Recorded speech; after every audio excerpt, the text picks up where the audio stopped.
इसी बीच एक और बड़ी खबर इस वक्त आ रही है। आपको बता दें कि इसी से जुड़ी एक और बड़ी जानकारी है। ये साफ हुई कि सूत्रों के मुताबिक देवघर में झुन्नू नाम के शख्स के घर तलाशी में एक डायरी भी मिली है। इस डायरी में चिंटू समेत कई लोगों का हिसाब किताब लिखा है। डायरी में अभ्यर्थी के नाम, परीक्षा के नाम और पैसे की जानकारी बाकायदा नोट की गई है। इसमें सेटिंग कराने का रेट 30 लाख से 55 लाख तक लिखा हुआ है। ये बड़ी खबर, ये डायरी बहुत कुछ यहाँ पर फिलहाल राज को खोलते हुए दिखाई दे रही है। राजेश तोमर लगातार हमारे साथ बने हैं। राजेश, ये झुन्नू नाम का शख्स कौन है जिसके तक ये डायरी की खबर आ रही है, जिसके तक तार जा रहा है? देखिए, झुन्नू सिंह ये व्यक्ति है जो कि एम्स के बगल में इसका मकान है। बहुत पहले ये काम किया करता था वहां पर मेडिकल सप्लाई का। ये जो चिंटू है, ये तमाम जो चिंटू, मंकू और पिट्टू, इसकी गिरफ्तारी हुई थी बेगूसराय में। इसके साथ में 3 और लोगों की गिरफ्तारी हुई थी। 6 लोगों की गिरफ्तारी हुई, जो ईओयू की टीम उनको वहां गिरफ्तार करके देवीपुर से पटना ले गई।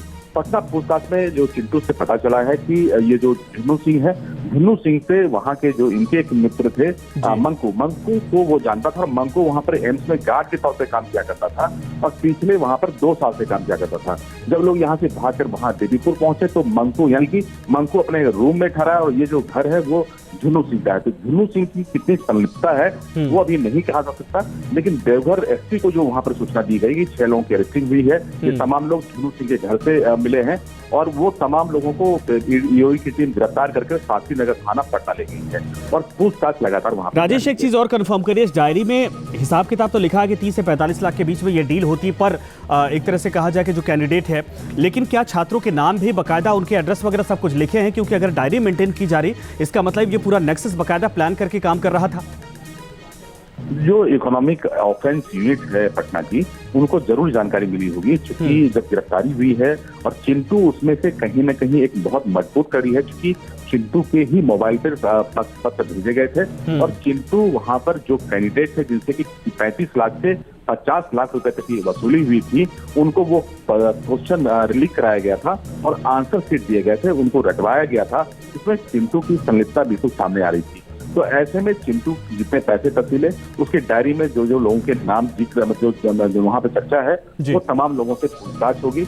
अभी जो भी खबरें आ रही हैं वो सूत्र के हवाले से आ रही हैं। हाँ। लेकिन चिंटू पूरे प्रकरण में एक बहुत मजबूत कड़ी है, उससे पूछताछ नहीं। अच्छा, ये माना जाए, चूंकि कहा तो ये जा रहा है कि हजारीबाग ही वो पॉइंट था जहां से ये पेपर लीक हुआ था। अगर चिंटू और इन डायरी के माध्यम से चीजें ओपन होती हैं, तो क्या ये माना जाए कि इस पूरे प्रकरण का, पूरे इस घोटाले का या पूरे खेल का पर्दा यहां से खुलना शुरू हो जाएगा? देखिए संजय, बिल्कुल आपने सही कहा। हजारीबाग इसलिए बहुत चर्चा में है कि हजारीबाग में एक सेंटर पड़ा था, वो था ओएसिस स्कूल। ओएसिस स्कूल में जब प्रश्न पत्र भेजे गए थे बैंक की तरफ से, तो जब ईओयू की टीम वहां पूछताछ करी गई थी, करीब 4-5 घंटे की पूछताछ हुई, उसमें पता लगा कि जो प्रश्न पत्र के जो पैकेट थे उसमें टेम्परिंग हुई है और ईडी ने जो रिलीज जारी किया है ईओयू ने, उसमें बिल्कुल साफ जिक्र किया है कि जो स्कूल है उसकी जो संलिप्तता है कहीं ना कहीं थोड़ी संदिग्ध दिख रही है। लेकिन इसके अलावा जब टीम यहाँ पहुंची थी, वो टीम निकलकर बैंक गई, ईओयू की टीम, उसके बाद वहां से ब्लू डार्ट कुरियर गई, जहां पर यह कहा जा रहा है कि इन 3 जगहों पर हो सकता है कि पूरे प्रश्न पत्र में कहीं ना कहीं कुछ खेल हुआ हो।